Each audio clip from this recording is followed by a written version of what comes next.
हरिओम।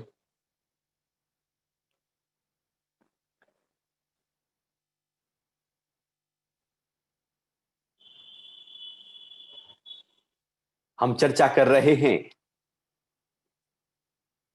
श्रीमद् भगवत गीता के तीसरे अध्याय और तीसरे अध्याय के अंतिम दो श्लोक बड़े महत्वपूर्ण या यूं कहें कि सार के रूप में हैं। ये दो श्लोक यदि जीवन में हम अपना लें, इनको समझ जाएं, जान जाएं और जैसा भगवान बता रहे हैं वो प्रैक्टिस करना शुरू कर दें, तो जो हम हैं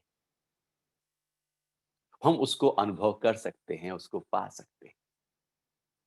अभी तो जो हम नहीं हैं हम उसमें उलझे हैं, हम बाहर कहीं उलझ गए हैं और अपना पता कहीं भूल गया है। बाहर कहीं उलझकर जब अपना पता भूल जाते हैं तो बाहर कुछ अच्छा तो लगता है, लेकिन छटपटाहट अपने घर में आने की जरूर बनी रहती है। और ये छटपटाहट दुख के रूप में, परेशानी के रूप में, झंझट के रूप में, तनाव के रूप में, क्रोध के रूप में, जल्लाहट के रूप में, डर के रूप में, किसी ना किसी रूप में ये सब छटपटाहट है। क्योंकि हम जो हैं हमने उसको छोड़कर हमने कुछ और पकड़ लिया। जो नहीं पकड़ना था वो पकड़ा, जो पकड़ना था वो छूट गया।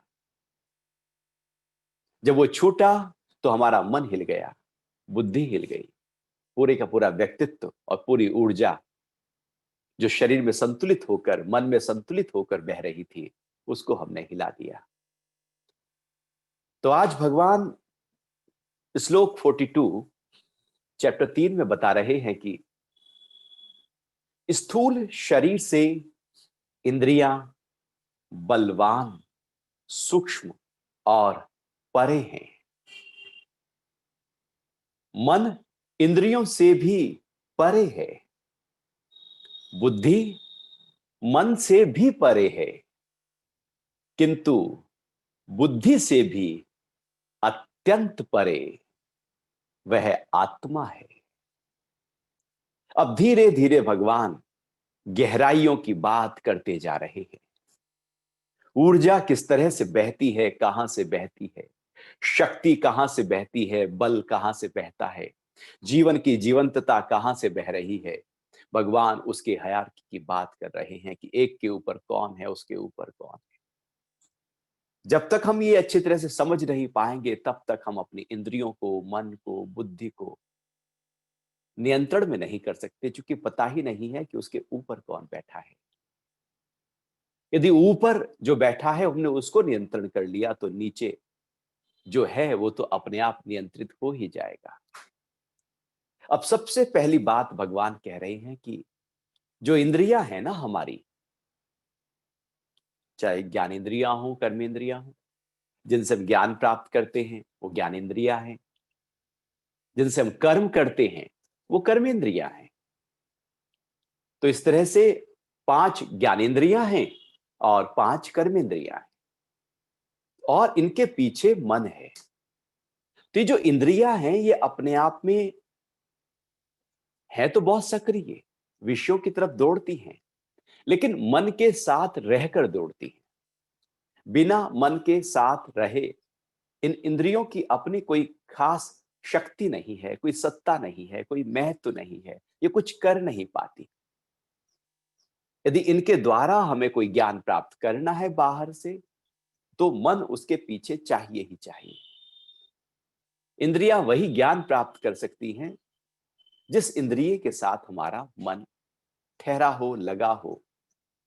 यदि हमारी आंख खुली है और हम किसी चीज को देख रहे हैं और उसके पीछे भी मन उसी वस्तु को देखने की ओर आतुर है, लगा हुआ है, ऊर्जा मन से भी इंद्रियों आंख की तरफ बह रही है, तो आपकी आंख जो देख रही है उसको हम रजिस्टर्ड कर पाएंगे।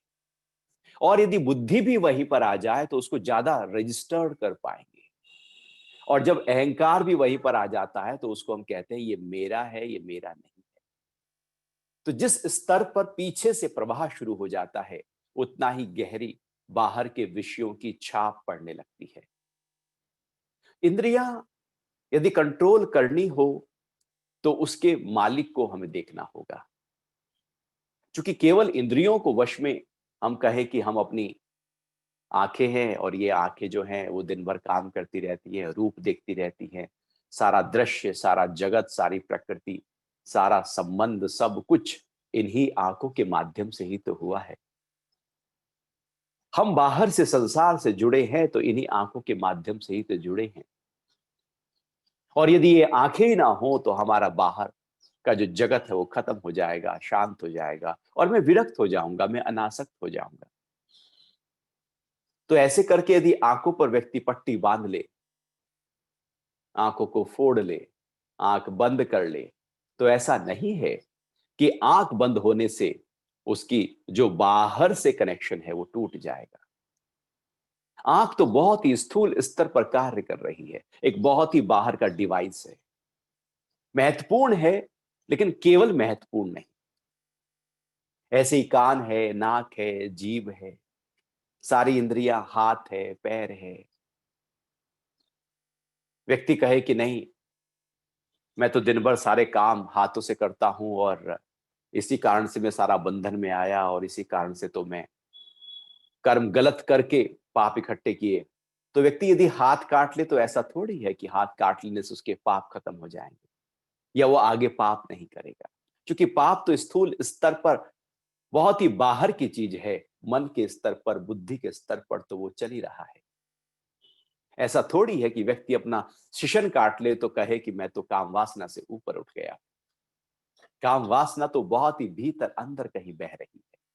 बाहर तो ये सब केवल डिवाइस है, बाहर के केवल उपकरण हैं, बाहर से संपर्क साधने के माध्यम हैं।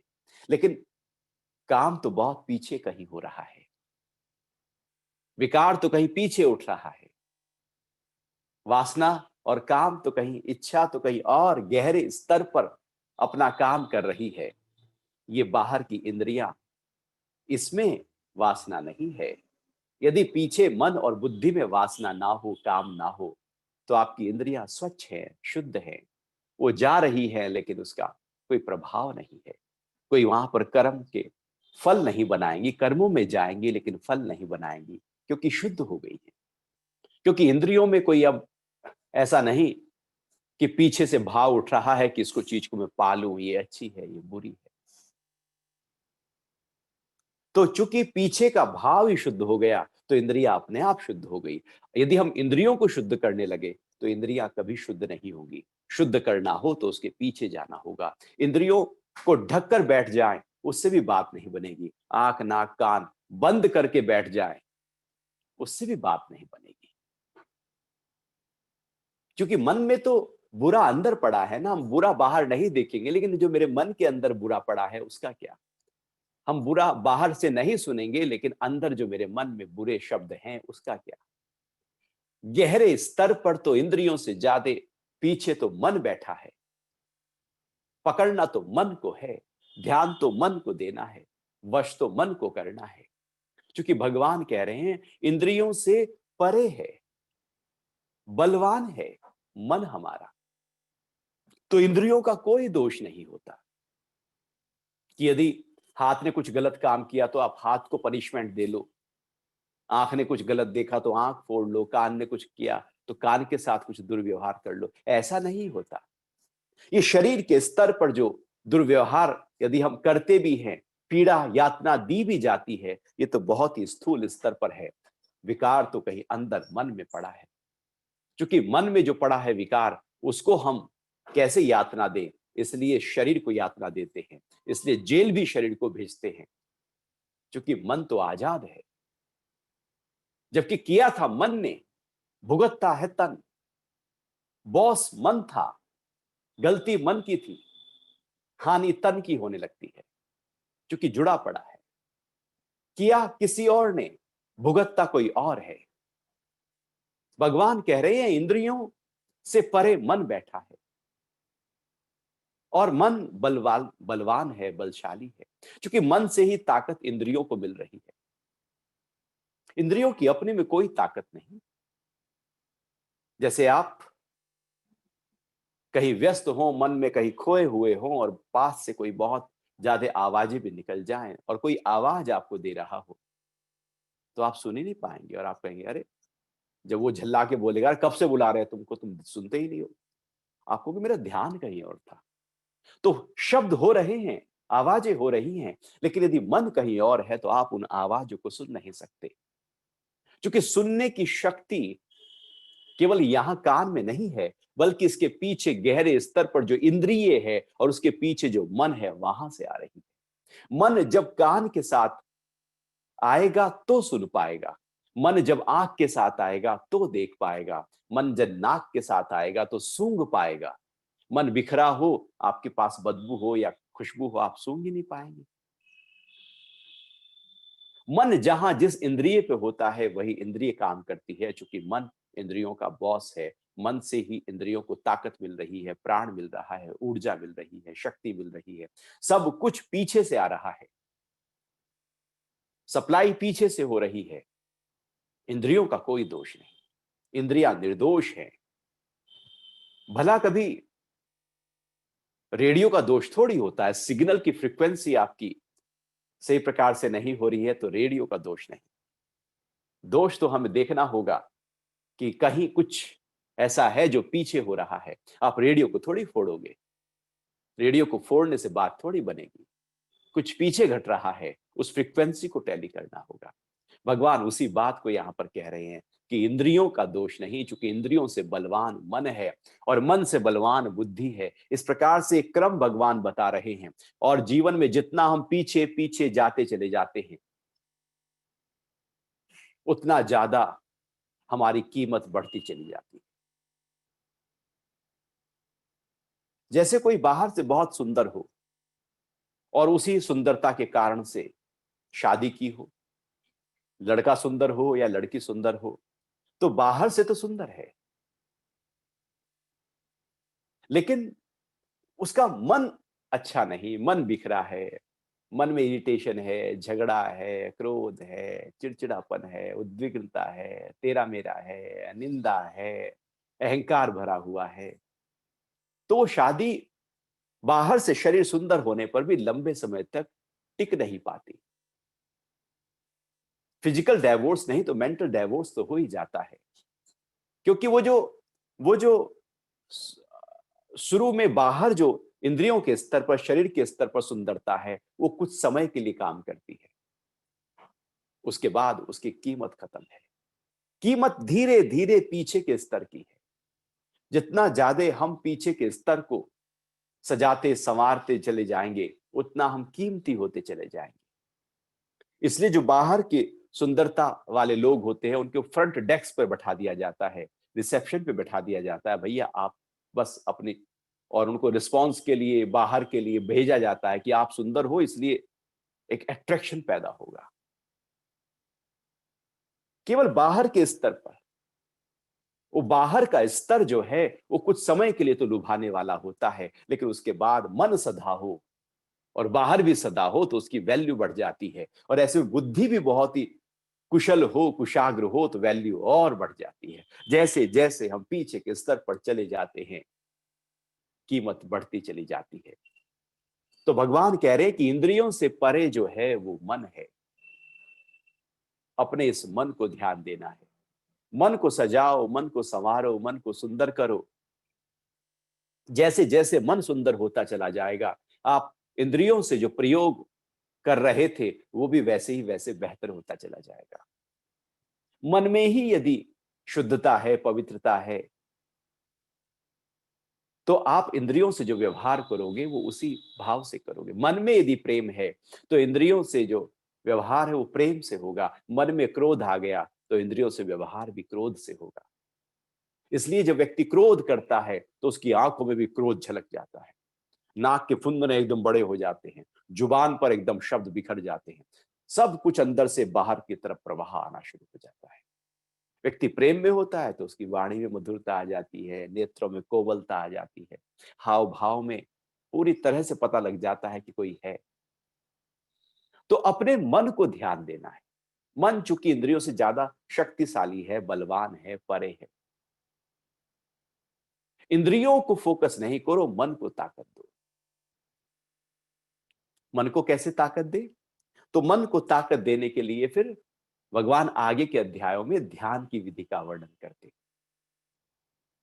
साक्षी भाव, ऑब्जर्वेशन पावर, एक दृष्टा का भाव यदि हमने जगा लिया, जो महर्षि पतंजलि ने शुरू में ही बोला, योगश्चित्त वृत्ति निरोधः, चित्त की वृत्तियों का निरोध जब हो जाता है तो वह अवस्था योग की है। अर्थात हमारी मन में जो लगातार वृत्तियां दौड़ रही हैं, ख्याल दौड़ रहे हैं, विचार दौड़ रहे हैं, कल्पनाएं दौड़ रही हैं, डर दौड़ रहा है, बहुत कुछ हमारे मन में लगातार दौड़े चले जा रहा है, दौड़ता ही रहता है। सुबह उठो, शुरू हो जाता है मन, बहुत काम करता है हमारा मन, इसकी वृत्तियां असंख्य हैं, न जाने कितनी स्टोरीज ये छोटी और बड़ी बनाता रहता है। ये सारी वृत्तियां हैं। ये मन जब तक इन वृत्तियों के साथ रहता है वो बिखरा रहता है, लेकिन जैसे ही हम इन वृत्तियों को शांत करते हैं, इनका निरोध करते हैं, तो हम धीरे धीरे पीछे होते चले जाते हैं। मन ही हिल रहा हो तो गहरे स्तर पर जाना मुश्किल होगा। पानी ही हिल रहा हो, समुद्र का लहरें बहुत ऊंची हो, तो व्यक्ति अंदर जाने में डरेगा, क्योंकि ऊपर के स्तर पर बहुत गहराई है। इसलिए समुद्र में लोग कम नहाते हैं और नदी में, जहां पर तालाब में और स्विमिंग पूल में ज्यादा चले जाते हैं, क्योंकि ऊपर के स्तर पर हलचल कम है। तो जैसे ही हमारी मन और इंद्रियों और के स्तर पर जो हलचल है वो कम हो जाएगी, वृत्ति हल्की हो जाएगी, ठहर जाएगी, तो हम अंदर के स्तर पर ज्यादा जाना शुरू कर देंगे। तो अपने मन को दिन भर हमें सजाना है, संवारना है, ध्यान देना है, क्योंकि इंद्रियों से परे मन है और मन से परे बुद्धि है। जो बुद्धि है, जो निर्णय लेती है, जो जीवन के सारे महत्वपूर्ण कार्यों में यही बुद्धि कार्य करती है। देखो, मन में तो विचार आते हैं जाते हैं, आते हैं जाते हैं, चल चला ये सिलसिला चलता रहता है। जैसे आप एक बहुत ही ज्यादा व्यस्त सड़क पर खड़े हो जाएं और दूर से देखते रहें गाड़ियों का आना और गाड़ियों का जाना, लोगों का आना, लोगों का जाना, वो चलता रहेगा, आना जाना चलता रहेगा। ऐसे ही मन में बहुत सारे ख्याल आते रहेंगे, जाते रहेंगे, आते रहेंगे, जाते रहेंगे, ये सिलसिला चलता रहेगा।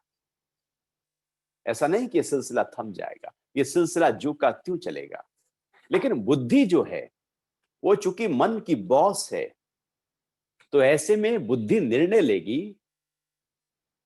कि ये जो इतने सारे विचार आ रहे हैं जा रहे हैं, इसमें से मेरे लिए कौन सा महत्वपूर्ण है, कौन सा उपयोगी है, लाभकारी है, कौन सा विचार है जो मुझे मेरे जीवन में आगे बढ़ाएगा। वो कौन से निर्णय मुझे लेने हैं, सही समय पर क्या निर्णय लेना है, वो मेरी बुद्धि मुझको बता पाएगी। यदि बुद्धि सक्रिय नहीं है तो हम निर्णय भी सही नहीं ले पाएंगे। मन में ख्याल तो रहेंगे, लेकिन बुद्धि सक्रिय ना होने पर वो ख्याल बिल्कुल बेकार के हैं। क्योंकि अच्छे भी ख्याल आते हैं, खराब भी ख्याल आते हैं। आपको ऊंचा उठाने वाले भी आपके अंदर ख्याल आएंगे और नीचे गिराने वाले भी ख्याल आएंगे। ख्याल दोनों तरह के मन में चल रहे हैं। लेकिन यदि उससे परे जो भगवान कह रहे हैं बुद्धि है, यदि हम बुद्धि के स्तर पर आ जाएं, अपनी ऊर्जा को बुद्धि के स्तर पर ले आएं, तो अब हम अपने मन को देख सकते हैं, समझ सकते हैं, जान सकते हैं कौन से महत्वपूर्ण ख्याल हैं। उन ख्यालों को हम पकड़ सकते हैं, बाकी को छोड़ सकते हैं। जो महत्वपूर्ण है उनको पकड़ लो, बाकी को छोड़ दो। जैसे सब्जी को बाजार से खरीद कर लाया जाता है, आप भिंडी खरीद कर लाए तो उसकी ऊपर का हिस्सा और नीचे का हिस्सा काट देते। आप गोभी खरीद के लाए तो नीचे की जो डंठल है, पत्तल है, वो सब हटा देते। जो महत्वपूर्ण है उसको रखते हैं और जो बेकार का है उसको हटा देते हैं। जैसे कोई गिफ्ट आपके पास में आए तो जो ऊपर का रैपर है, डब्बा है, फिर अंदर की पैकिंग है, बहुत सारे जो लेयर्स हैं उनको फिर हटा दिया जाता है। अंदर जो है वैल्यू उसकी है। गिफ्ट तो ऊपर से 2 रुपए में पैक हो गया, वैल्यू उसकी नहीं है, जो उसके अंदर है वैल्यू तो उसकी। तो ऐसे मन में बहुत सारे अच्छे बुरे ख्याल तैरते रहते हैं, लेकिन जो महत्वपूर्ण ख्याल हैं बुद्धि उनका चयन कर लेती है, उनको चूज कर लेती है। जैसे जब नौकरी के लिए इंटरव्यू किए जाते हैं तो महत्वपूर्ण जो कैंडिडेट हैं उनको चयन कर लिया जाता है, बाकी को हटा दिया जाता है। परीक्षा में भी जो पास हो जाते हैं उनको चयन कर लिया जाता है, बाकी को हटा दिया जाता है। तो बुद्धि जितनी हमारी कुशाग्र होगी, कुशल होगी, स्थिर होगी, एकाग्र होगी, उतना हम मन में तैर रहे विचारों को, जैसे कोई भी आइडिया, चाहे वो बिजनेस आइडिया हो, तो ऐसे पूरे ऐसी प्रकृति में घूमता रहता है, ब्रह्मांड में घूमता रहता है। सबके मन में वो बहुत सारे ख्याल आते रहते हैं और चले भी जाते हैं। कोई है कि उस आइडिया को पकड़ लेता है, बुद्धि से उसे कैच कर लेता है और फिर उसको स्टार्टअप शुरू करता है। आप कहते हो अरे सोचा तो मैंने भी था ये, लेकिन मैंने तो ऐसे किया नहीं, वो तो विचार आया था चला गया। न जाने कितने लोगों ने सोचा होगा, कितने लोगों के मन से वो थॉट निकला होगा, तैरा होगा। पूरे उस समय पूरी प्रकृति ने जो कुछ इन्वेंट होने वाला होता है, प्रकृति पहले से ही इन्वेंट कर चुकी होती है। अब वो माध्यम ढूंढ रही होती है कि माध्यम कौन बनेगा। वो सबको ऐसे, चूंकि प्रकृति कभी भी, वो तो यज्ञ कर रही है, ऐसा नहीं है कि वो किसी लोगों को भेजेगी, वो तो सबके लिए वो खोल देती है द्वार।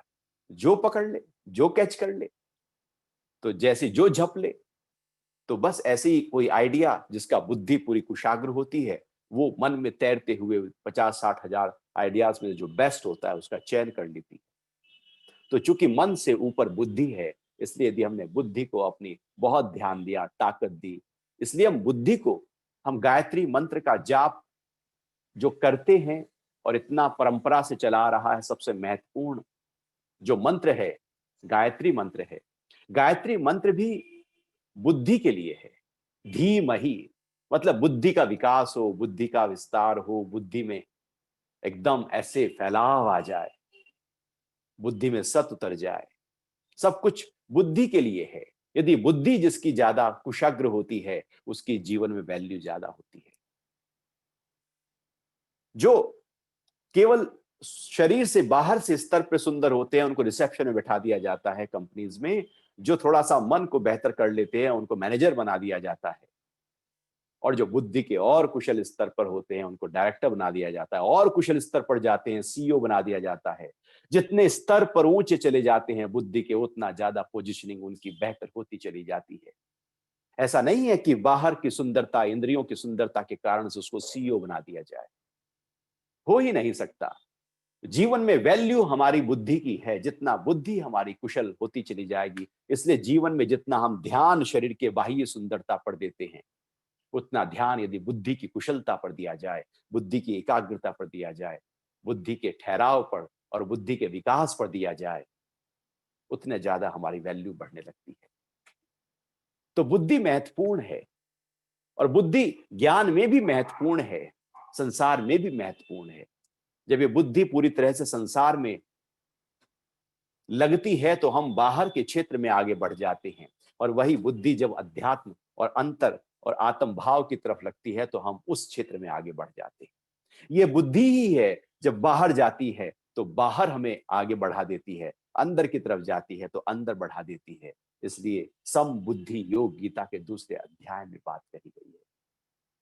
मन से परे बुद्धि है, इसलिए बुद्धि को ध्यान दो, बुद्धि की वैल्यू है।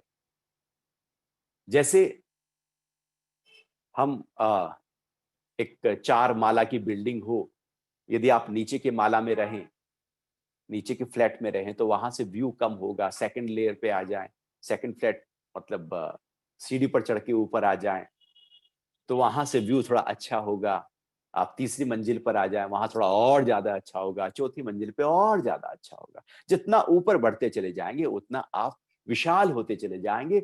आपकी जो सीमाएं हैं वो फैलती चली जाएंगी, आप असीम होते चले जाएंगे, क्योंकि आप ऊपर के स्तर पर जा रहे हैं। ऐसे इंद्रियों के स्तर पर जो जी रहा है, समझो कि पहली मंजिल पर है, मन के स्तर पर दूसरी मंजिल पर है, बुद्धि के स्तर पर तीसरी मंजिल पर आ गया, और चौथी मंजिल पर अब भगवान आगे बात कर रहे हैं कि बुद्धि से भी अति परे ये आत्मा है, वो चौथे स्तर पर है। अर्थात अब बहुत बड़ा आपका विशालता जीवन में आ जाएगी यदि हम आत्म भाव में।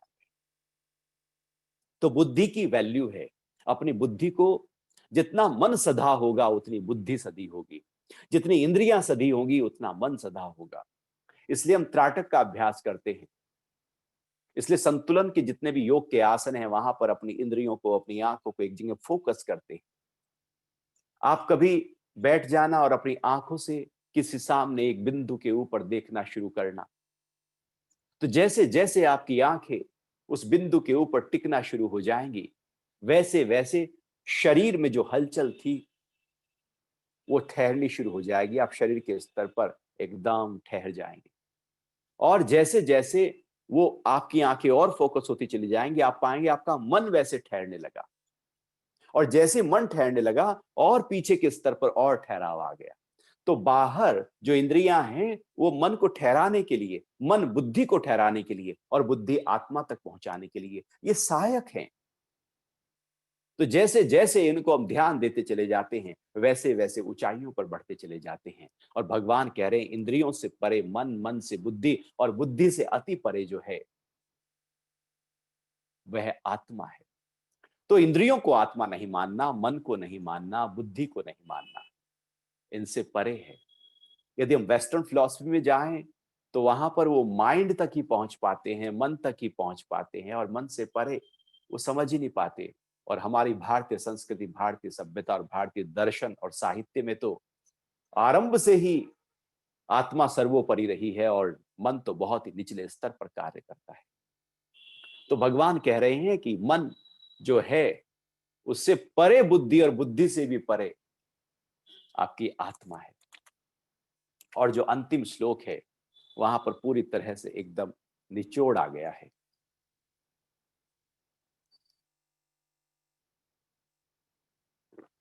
इस प्रकार बुद्धि से परे आत्मा को जानकर, बुद्धि से, चूंकि वो सीक्वेंस भगवान बता रहे हैं, बुद्धि से परे आत्मा को जानकर और बुद्धि द्वारा मन को नियंत्रित करके, अब तरीका भी बता दिया, टेक्निक भी बता दी, अभ्यास बता दिया, प्रैक्टिस बता दी। क्योंकि भगवान यहां पर बहुत ही सूक्ष्म छोटे स्तर पर कम शब्दों में प्रयोग करते हुए सब बातें कहते जा रहे हैं। यही एक महत्वपूर्ण बात होती है कि हम कितने कम शब्दों में महत्वपूर्ण बात कह दें। बहुत ज्यादा शब्द जब किसी चीज के लिए होते हैं तो जो महत्वपूर्ण बातें हैं वो कहीं खो जाती हैं। लेकिन जब कम शब्दों में बयां किया जाता है, जैसे टैगलाइन होती है किसी की, जैसे पहले टेलीग्राम भेजा जाता था कम से कम शब्दों में, चूंकि पता है कि उसके पैसे लगने वाले। आज भी आपको टेक्स्ट मैसेज भेजते हैं तो बहुत ही कम शब्दों में भेज देते हैं और पढ़ने वाला समझ जाता है कि क्या मैसेज है, क्या बात है। और वही बात यदि आप फोन पे करो तो थोड़ी लंबी हो जाएगी और आमने सामने हो तो और ज्यादा लंबी हो जाएगी, या बहुत कुछ उसमें मिक्स हो जाएगा। तो भगवान यहां पर बहुत ही सूक्ष्म स्तर पर बहुत ही छोटे शब्दों में पूरी गहरी बात कह रही है। कह रहे हैं कि बुद्धि द्वारा मन को नियंत्रित करके हे महाबाहु तू काम रूप दुर्जय शत्रु को मार डाल। और यहीं पर ये जो तीसरा अध्याय है वो खत्म होता है। बुद्धि से परे आत्मा है तो आत्मा को जान, बुद्धि से परे आत्मा को जानकर। अब ये टेक्निक है। आत्मा को यदि हम जानेंगे नहीं, आत्मा का अनुभव नहीं करेंगे, आत्म भाव में टिकेंगे नहीं, तब तक हम बुद्धि को कंट्रोल नहीं कर सकते, बुद्धि मन को कंट्रोल नहीं कर सकती, मन इंद्रियों को कंट्रोल नहीं कर सकता। सबसे जो ऊपर स्तर पर है हमें उसको जानना होगा।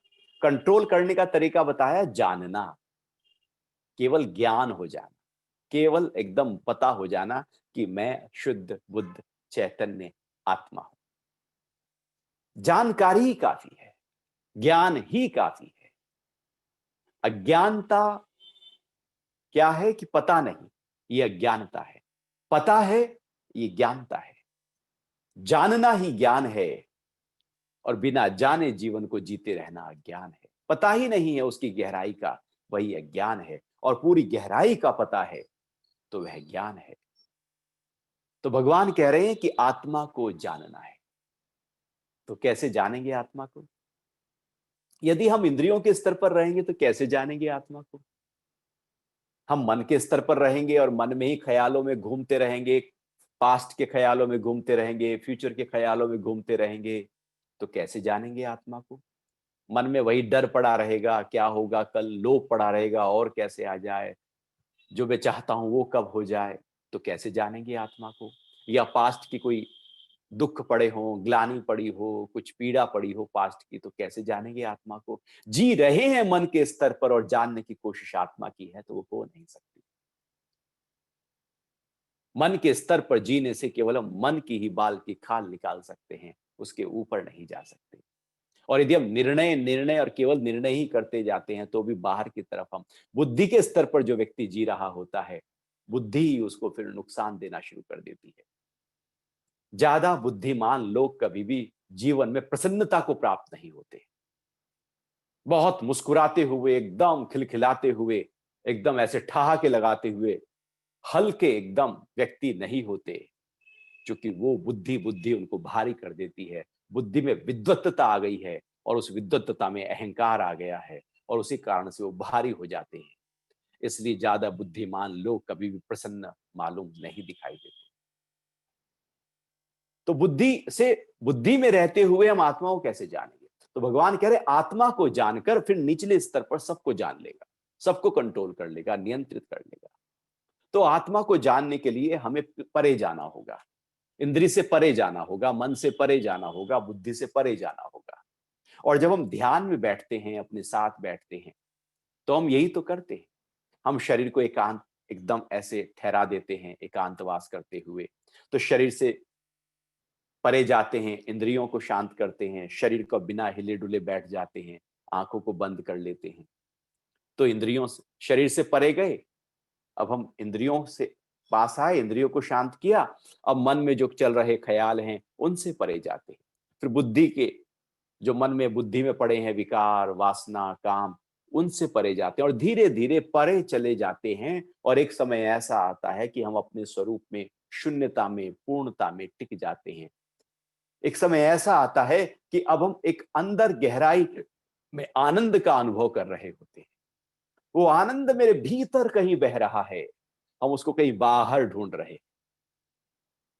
जब हम भीतर उस आनंद को अनुभव कर लेते हैं और उसको जान लेते हैं, समझ लेते हैं, अब उसको पकड़े पकड़े दिन भर के सारे काम करते रहते हैं।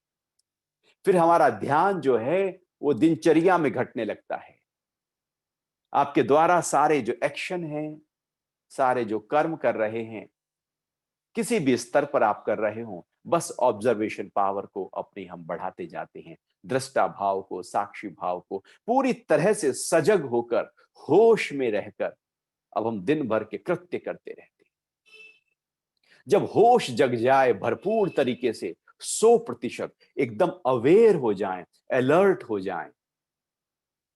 जैसे जब आप नोट गिनते हो ना, 2-2 हजार के नोट हैं, तो कितना अलर्ट हो जाते हो कि एक भी नोट यदि ज्यादा चला गया तो फिर तो वो तो लौटाएगा नहीं, वो तो कहेगा नहीं आपने तो इतने ही दिए। आप बहुत अलर्ट हो जाते हो जो नोट गिन रहे होते हैं। ऐसे जो कीमती काम कर रहे होते हो ना, तो बहुत अलर्ट हो जाते हो। और जैसे नोट गिनने में इतने अलर्ट हो जाते हैं, ऐसे ही सारे कामों में उतने ही अलर्ट हो जाओ, सजग हो जाओ। हम चीजों को रखकर, अब घर में आए, कार की चाबी कहीं ऐसे रख दी और फिर बाद में ढूंढ रहे हैं कहाँ है चाबी, मोबाइल कहाँ है, पर्स कहाँ है, पूरे घर में खड़दू ताड़ देते हैं, कहाँ है चीज मेरी। हमने ही रखी थी और हमें ही नहीं पता, क्योंकि हम उस समय जागृत नहीं थे, होश में नहीं थे, सजग नहीं थे। जब आप कोई चीज रख रहे हो तो थोड़ा सजग हो जाओ, जागृत हो जाओ और ऐसे सजग होकर रखो, आपके अंदर एकदम होश जग जाएगा कहाँ रखी है। हम बेहोशी में जीवन जी जाते हैं। हम, आंखें कहीं और होती हैं, मन कहीं और होता है, बुद्धि कुछ और कह रही होती है। हम बिखरे बिखरे से जब जीवन जीते हैं, सब कुछ ऐसे बिखर जाता है, तो फिर सब हमें बांध लेता है। इंद्रियां बिखर जाती हैं, मन बिखर जाता है। भगवान कह रहे हैं टेक्निक है आत्मा को जानकर। तो जैसे ही उसको जानना, जानना मतलब उसको साक्षी हो जाना, दृष्टा हो जाना। दृष्टा हो जाना जीवन के हर कृत्य में। केवल ऐसा नहीं कि हम ध्यान में बैठे तो आत्मा में हैं और बाकी हम जगत में हैं।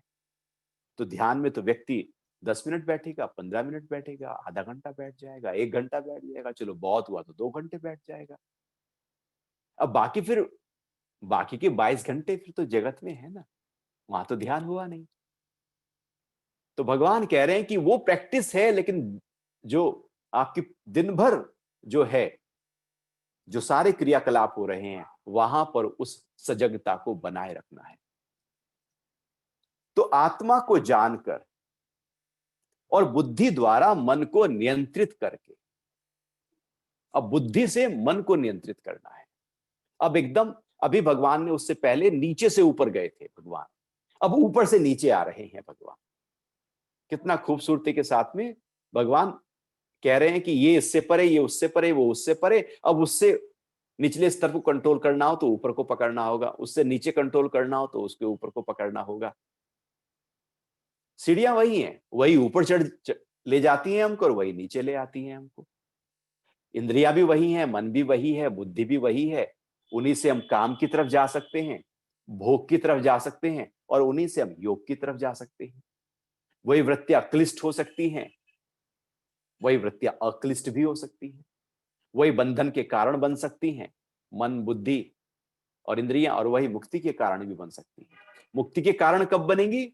जब आत्मा से बुद्धि को और बुद्धि से मन को कंट्रोल किया जाएगा, और मन से इंद्रियों को कंट्रोल किया जाएगा, तो हम, हमारी जो सब ये मन, बुद्धि, इंद्रियां हैं, ये योगमय हो जाएंगे। तो आत्मा को जानना है पहली बात, फिर बुद्धि से मन को नियंत्रित करना है। क्योंकि मन जो बिखर जाता है, भाग जाता है, परेशान हो रहा है, मन में डर आ जाता है, पता नहीं कल को क्या होगा, सिचुएशन ऐसी चल रही है, सिनेरियो ऐसा है, सारे में आर्थिक मंदी है, पता नहीं कल कैसे होगा। डरे डरे से हुए जब हम होते हैं, तो हम अपने कार्य में कमजोर हो जाते हैं, और फिर जो हम सोच रहे थे ऐसा ना हो जाए, वही घट जाता है। क्योंकि बुद्धि के स्तर पर भी एक डर हमने पैदा कर दिया। यदि बुद्धि में निडरता हो और मन को कहें देखेंगे ना क्या होगा, कुछ अच्छा ही घटेगा, कुछ और बेहतर करेंगे जीवन के साथ में, कुछ नई चीजें मिलेंगी, कुछ नया सीखने को मिलेगा, शायद हो सकता है कि इससे बेहतर जीवन एकदम उभर कर आ जाए, प्रकृति कुछ खेल कर रही है मुझको आगे बढ़ाने के लिए। तो बुद्धि जब पूरी तरह से पॉजिटिव होती है, तो आप हर सिचुएशन से निकल जाते हैं। और जब बुद्धि ही डर, मन बिखरा है तो बुद्धि में भी बिखरापन आ गया, तो फिर हम कहीं भी निकल नहीं पाते। तो बुद्धि से मन को कंट्रोल करो। मन जब भी डराए, मन जब भी दुखी हो, परेशान हो, हताश हो, निराश हो, तो उसके पीछे जो बुद्धि है, वहां से निर्णय देना शुरू करो। मन की जो छोटी लाइन है, अब बुद्धि से एक बड़ी लाइन खींचो।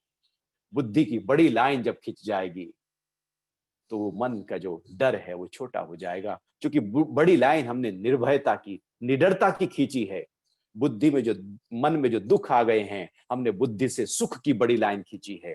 हमने बुद्धि के स्तर के आधार पर अपने मन को कंट्रोल किया है, नियंत्रित किया है। इसके अलावा मन को नियंत्रित करने का कोई और तरीका नहीं है। जब मन किसी छोटे थॉट में, विचार में उलझा दे, तो बड़ा विचार लेकर आओ, बड़ा ऊंचा ख्याल लेकर आओ, आपका छोटा ख्याल कहीं खो जाएगा। जैसे व्यक्ति के कहीं हल्का फुल्का सा घुटने में दर्द हो रहा हो, और उसे लगे कि अरे तो बहुत दर्द हो गया, पता नहीं क्या होगा, नी रिप्लेस करना पड़ेगा, बहुत सारी टेंशन शुरू हो गई, हर समय घुटने पर ही ध्यान है, घुटने पर ध्यान है, बैठते उठते घुटने पर ध्यान है। और पता लगे कि उसको तो, अरे उसको तो हार्ट में, सीने में दर्द हुआ, एंजियोग्राम कराया गया, एंजियोग्राफी हुई, तो पता लगा है तो हार्ट में बहुत सारी ब्लॉकेज है। अब वो घुटने का जो दर्द था वो सब भूल जाएगा व्यक्ति। क्योंकि अब बड़ी रोग सामने आ गया, तो छोटा रोग कहीं लापता हो जाएगा। वो नजला जुकाम से जिससे व्यक्ति बहुत परेशान हुआ करता है, जब पता लगे शरीर में तो कोई बड़ा रोग है, तो वो नजला जुकाम कहीं छूट जाएगा। जो बड़ा जलाशय मिल जाता है, छोटे छूट जाते हैं। इसलिए बुद्धि जब बड़ा विचार देगी, तो मन जो छोटे छोटे विचारों में उलझा रहता है, दुखी रहता है, परेशान रहता है, हताश निराश रहता है, जीवन को जीने नहीं देता, उसी समय वो जो मन है वो खत्म हो जाएगा। अर्थात अब बुद्धि के स्तर पर हम जीवन जिएंगे। फिर भगवान कह रहे हैं कि हे महाबाहु, तू काम रूप दुर्जय शत्रु को मार डाल। अध्याय है कर्मयोग। कर्मयोग की सबसे बड़ी रुकावट है काम, इच्छा, वासना। यदि काम हट जाए तो हर कर्म योग बन जाएगा, यदि काम आ जाए तो हर कर्म बंधन बन जाएगा। काम के आधार पर किए गए कर्म बांध देते हैं। काम रहित, आसक्ति रहित, वासना रहित, स्वार्थ रहित, अहंकार रहित जो कर्म होते हैं वो मुक्ति की तरफ ले जाते हैं। काम सबसे बड़ा ये शत्रु है, दुर्जय है। भगवान प्रयोग कर रहे हैं दुर्जय। आसानी से जीता नहीं जा सकता। कोई विरला, कोई लाखों में, करोड़ों में कोई एक होगा जो निरंतर आत्म भाव में रहकर इस काम रूप दुर्जय शत्रु को मार सकता है, अर्थात इसको जीत सकता है, अर्थात इसको ट्रांसफॉर्म कर सकता है। ऊर्जा को पूरी तरह से जो बाहर की तरफ बह रही है अंतर्मुखी कर सकता है। काम का मतलब है कि बहती हुई बाहर की तरफ ऊर्जा जो बांध लेती है। काम अर्थात बहती हुई बाहर की तरफ ऊर्जा कभी भी आत्मा का अनुभव होने नहीं देगी। लेकिन जैसे ही हम इस बाहर बहती हुई ऊर्जा को अभ्यास और वैराग्य के माध्यम से, जिसकी टेक्निक आगे भगवान कह रहे हैं, उसको अंतर्मुखी करते हैं और उस ऊर्जा को चैनलाइज करते हुए भीतर अंतर्मुखी आत्मा की तरफ दौड़ा देते हैं, गति कर देते हैं, तो हम आत्म भाव में टिक जाते हैं। बाहर बहती हुई ऊर्जा भोग है, भीतर बहती हुई ऊर्जा योग है। बाहर बहती हुई ऊर्जा ही काम बनती है, भीतर बहती हुई ऊर्जा ही करुणा बन जाती है। बाहर बह रहे हैं तो बंधन है, भीतर बह रहे हैं तो मुक्ति है।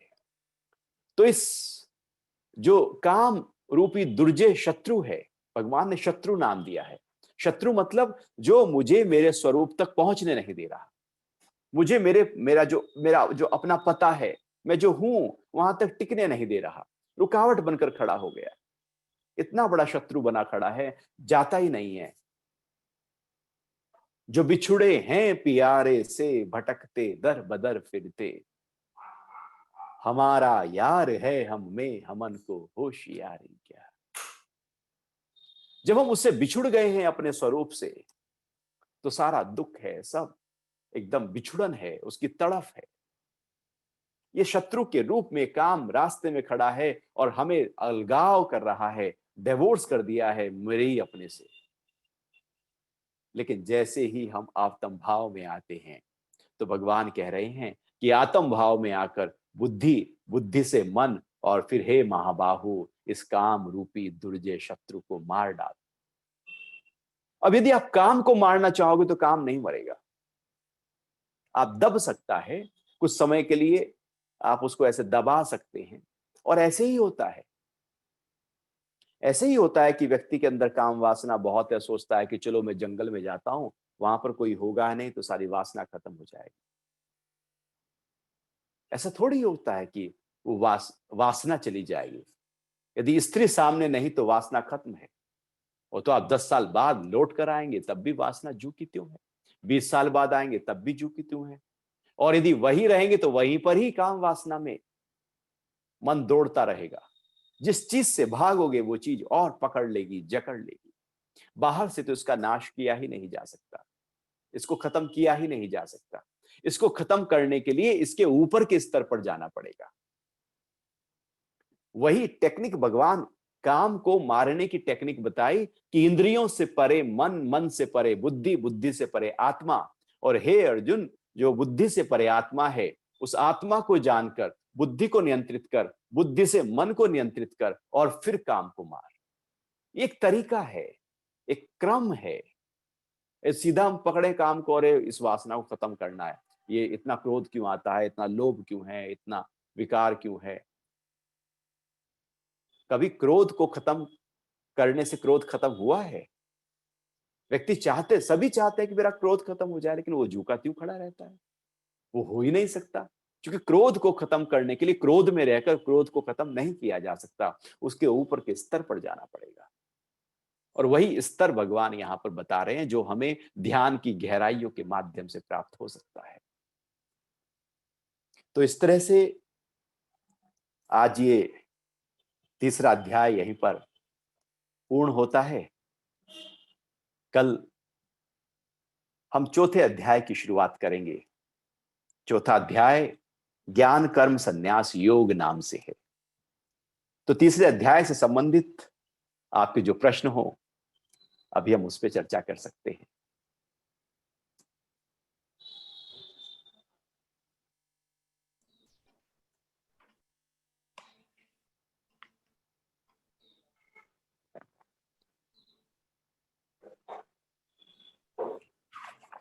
गुरुजी हरिओम। हरिओम। गुरुजी, आपने पिछली बार बताया था कि 3 लेयर्स हैं। एक अंदर का ज्ञान, बीच में काम वासना होता है, और एक आउटर ज्ञान हम लेते हैं। तो मतलब ये मिडिल लेयर जो है उसको जब तक निकाला नहीं जाएगा तो इनर लेयर में जा नहीं सकेंगे, और ये आउटर ज्ञान भी उसको कॉम्प्लिकेट करता है। गुरुजी, मुझे ये समझ में आता है कि जब तक ये आउटर ज्ञान नहीं आएगा तो ये मिडिल लेयर कैसे क्लियर होगा। मैं तो उसी प्रोसेस में हूँ अभी के आउटर ज्ञान लेते लेते ये क्लियर होगा और फिर इनर लेवल पे जा सकेंगे। तो थोड़ा क्लैरिटी देंगे। आउटर ज्ञान, बाह्य ज्ञान आप कितना भी इकट्ठा कर ले, लगेगा कि अभी तो कुछ ज्ञान हुआ ही नहीं है, और चाहिए। प्रकृति में ज्ञान इतना है, चूंकि वो बदलता रहता है, परिवर्तनशील है। कभी भी प्रकृति के ज्ञान से कोई पूर्ण हो नहीं सकता। प्रकृति के ज्ञान को प्राप्त करके प्रकृति का ज्ञान कभी भी पूरा हो नहीं सकता, क्योंकि हम बुद्धि का प्रयोग ही बहुत ही कम स्तर पर करते हैं। बुद्धि 100% कार्य कर सकती है, लेकिन एक सामान्य व्यक्ति को देखा जाए तो 3%, 4%, बहुत हुआ तो 5-7%, बहुत कद्दू में तीर मार लिया तो 8% व्यक्ति बुद्धि का प्रयोग कर सकता है।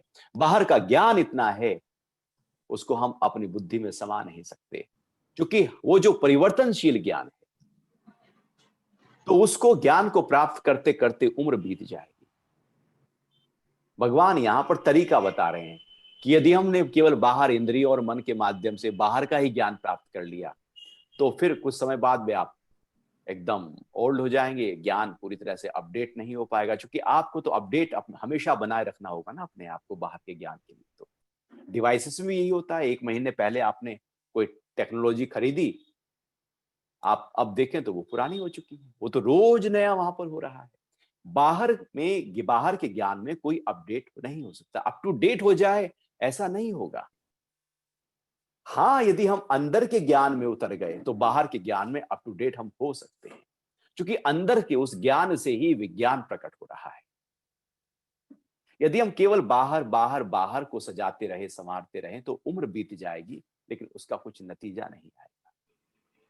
यही तो होता है, आप किसी जो आत्मज्ञान वाले व्यक्ति के पास जाएं, गुरु के पास जाएं, और जीवन के किसी भी पहलू पर चर्चा करें, चाहे व्यापार पर करें, परिवार पर करें, संबंधों पर करें, शादी पर करें, मित्रता पर करें, धन पर करें, किसी पर भी चर्चा करें, जो गुरु है वो हर पक्ष पर चर्चा करेंगे, उसकी और गहराई से आपको बताएंगे, क्योंकि वो ऐसा नहीं है कि वो वहां से होकर आए हैं इसलिए उसको पता है, बल्कि उन्होंने भीतर के प्रकाश को पकड़ा है। जैसे टॉर्च जब जल जाती है तो बाहर के अंधेरा कहीं भी हो, वो एकदम वहां पर रोशनी फेंकने लगती है और वो अंधेरा छटना शुरू हो जाता है। तो यदि अंदर के ज्ञान को पक्का किया तो बाहर जब भी जीवन में सिचुएशन आएगी उसका समाधान करने में हम सक्षम होंगे। कोई टॉर्च ऐसे थोड़ी बनती है कि ये इतने तरह के अंधेरे होते हैं और इन अंधेरों को जानकर ये प्रकाश है। प्रकाश प्रकाश है, अंधेरा फिर कैसा भी हो। पुरुष पुरुष है, प्रकृति से ऊपर पुरुष है ही है। यदि हमने पुरुष को अर्थात आत्मा को, उस ज्ञान को पकड़ा तो प्रकृति का ज्ञान हो जाएगा।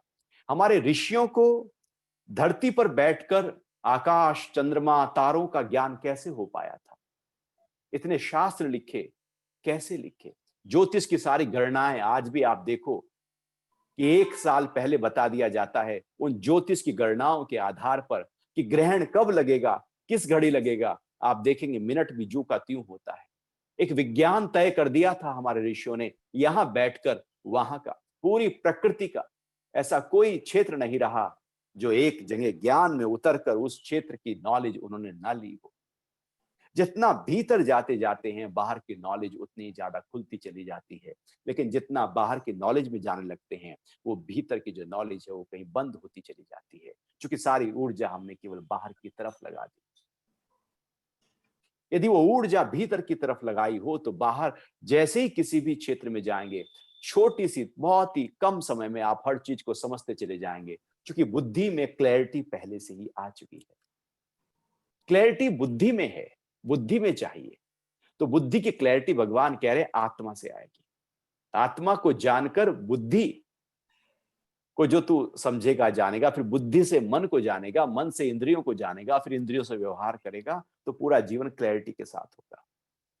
और यदि हम कहें कि हम बाहर से पहले इंद्रियों को हम पहले ताकत देंगे, बल देंगे, और फिर इंद्रियों के माध्यम से हम मन को ताकत देंगे, मन से हम बुद्धि को और मजबूत करेंगे, बुद्धि से फिर हम आत्मा की तरफ जाएंगे, तो ऐसा कभी नहीं होगा और हम ऐसे ही उलझ जाते हैं। ऐसे ही है कि हम सीढ़ी है और ऊपर से नीचे की तरफ उतर रहे हैं, तो अब हम छत पे नहीं जा सकते क्योंकि हम नीचे उतर रहे हैं। हम बाहर की तरफ जा रहे हैं तो अंदर नहीं जा सकते। तो अंदर जाने के लिए अंदर जाना होगा, अपने साथ रहना होगा, एकांत होना होगा, होश और सजगता पैदा करनी होगी। दिन भर बाहर रहे लेकिन अंदर से जुड़कर रहे। बाहर हैं लेकिन जुड़े हैं भीतर से। तो असलियत में बाहर होते हुए भी हम बाहर नहीं, हम तो अंदर ही हैं। तो जैसे ही आप उस अंदर उस होश उस सजगता को पकड़ कर रखेंगे और फिर बाहर के ज्ञान को प्राप्त करने जाएंगे, तो कुछ ही समय में वो ज्ञान प्राप्त हो जाएगा। केवल हम उस बाहर के ज्ञान को ही प्राप्त करने के लिए अपने सारे समय को, अपनी ऊर्जा को नहीं लगा देंगे, क्योंकि हमने तो ऊंचा पकड़ा है। आप ऊंची चीज को पकड़ लीजिए, निचली चीज अपने आप आपके साथ आ जाएगी। वो जब लड़की राजा से शादी कर लेती है तो राजा का सारा खजाना, सब कुछ राजपाट अब आधा उसी का ही तो हो जाता है। उसने ऊंची चीज को पकड़ा है, निचली चीज अपने आप उसकी हो गई। अब वो नौकरी करे राजघराने में तो बड़ा मुश्किल हो जाएगा, नीचे से जाए तो बड़ा मुश्किल हो जाएगा, ऊपर से आए तो बहुत सरल हो जाएगा। इसलिए अंतर, वो जो भीतर का ज्ञान है उसको पकड़ो। उसके बाद आप देखो बुद्धि पूरी तरह से खुली खुली हुई है, क्लियर है, मन में एकदम रिलैक्स है, एकाग्र है, शांत है, ठहरा हुआ है, उलझा हुआ नहीं है, और इंद्रियां भी सही प्रकार से गति कर रही। तो बाहर से अंदर नहीं, बल्कि भीतर से बाहर की तरफ आना है। बाहर से अंदर की तरफ भोग की प्रक्रिया है, भीतर से बाहर योग की प्रक्रिया है। इसलिए भगवान आगे कहते हैं, हे अर्जुन, तू युद्ध कर लेकिन मेरा स्मरण करता रहे। अर्थात युद्ध जैसे भयानक कर्म को कर, लेकिन उसके साथ साथ तू मुझे याद कर, तू मेरे से जुड़। भीतर से जुड़कर जब युद्ध करेगा तो युद्ध का असर तेरे ऊपर नहीं होगा, उसका जो पाप है वो तुझे नहीं लगेगा, उसका पुण्य तुझे नहीं लगेगा, क्योंकि तैने मुझको याद किया हुआ है। और तेरे अंदर बहुत ज्यादा क्लैरिटी युद्ध करने की आ जाएगी। तू सजग हो जाएगा, होश में कर्म करेगा। और महावीर कहते हैं जो होश में कर्म करता है वो कर्म उसको बांधते नहीं है। तो सारा खेल होश का है। होश जग जाए तो प्रकृति का ज्ञान सीधा साक्षात रूप में, प्रत्यक्ष रूप में है या नहीं, लेकिन अप्रत्यक्ष रूप में आपको है ही है। जैसे ही कोई चीज सामने आएगी आप एकदम, चूंकि बुद्धि की क्लैरिटी पहले से ही पीछे है, तो आप उसको एकदम कहेंगे ये चीज है, क्योंकि क्लियर है आप पीछे से। और यदि पीछे से ही क्लैरिटी नहीं है तो व्यक्ति मोबाइल चलाना भी नहीं सीख पाते, वो समझ ही नहीं पाते चीजों को, बाहर की चीजों में उलझे ही रहते हैं, क्योंकि वो पीछे से क्लैरिटी नहीं। और पीछे से क्लैरिटी है तो बाहर की चीजें एकदम एकदम खट खट खट खट एकदम पिक्चर क्लियर होती चली जाएगी। जीवन के हर प्रश्न का उत्तर सामने खड़ा हो जाएगा, क्योंकि प्रश्न बाद में आता है, उत्तर पहले से होता है। उत्तर पहले ही है, प्रश्न बाद में आया है। प्रकृति प्रश्नों से भरी है, आत्मा उत्तरों से भरी है। आत्मा पहले से ही है, तो उसको पकड़ो जहां उत्तरों से भरा है, जो उसको ना पकड़ो जो प्रश्नों से भरा है।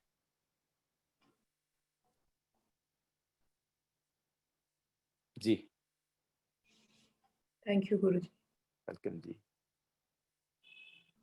कोई और पॉइंट क्लियर है ना? हाँ, हाँ गुरुजी।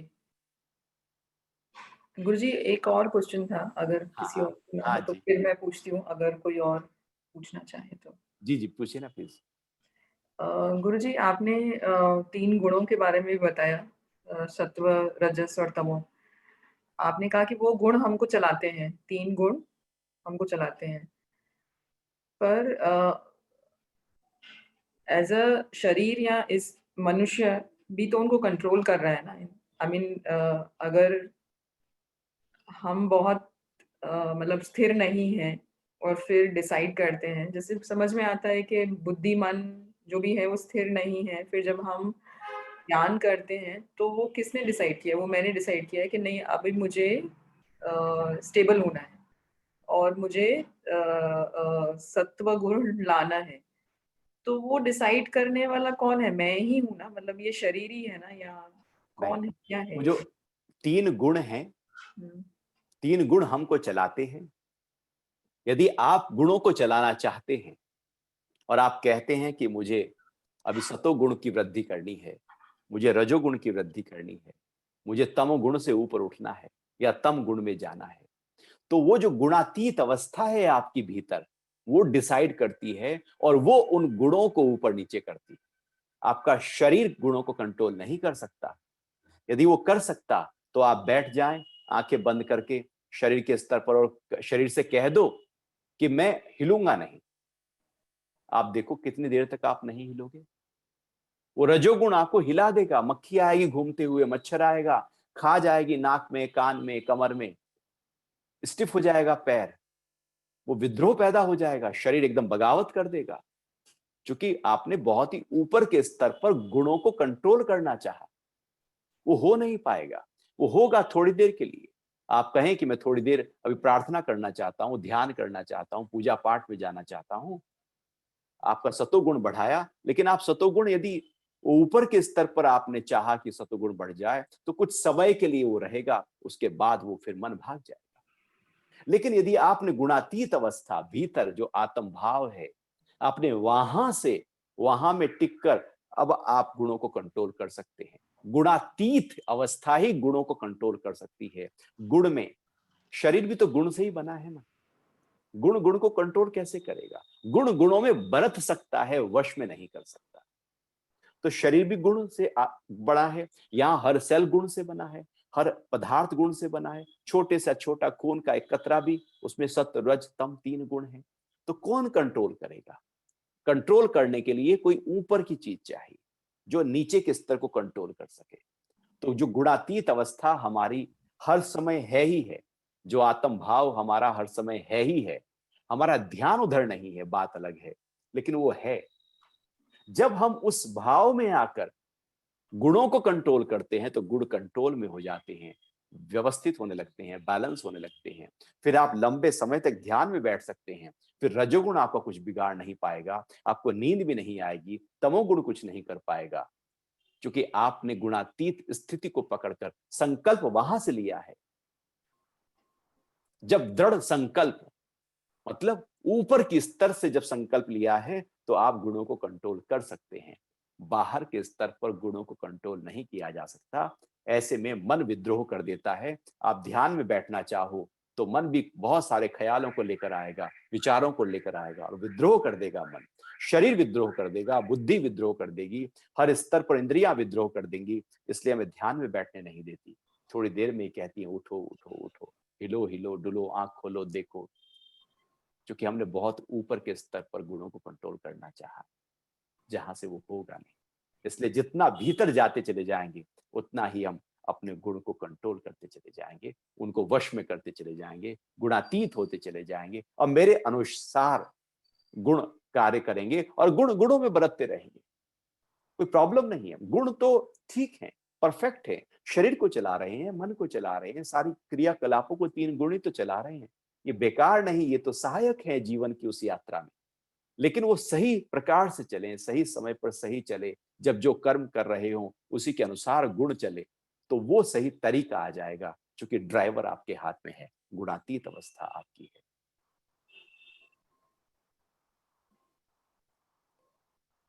जी क्लियर है ना? हाँ गुरुजी, थैंक यू सो मच। हरिओम। हरिओम। और कोई प्रश्न का भाव उठ रहा हो?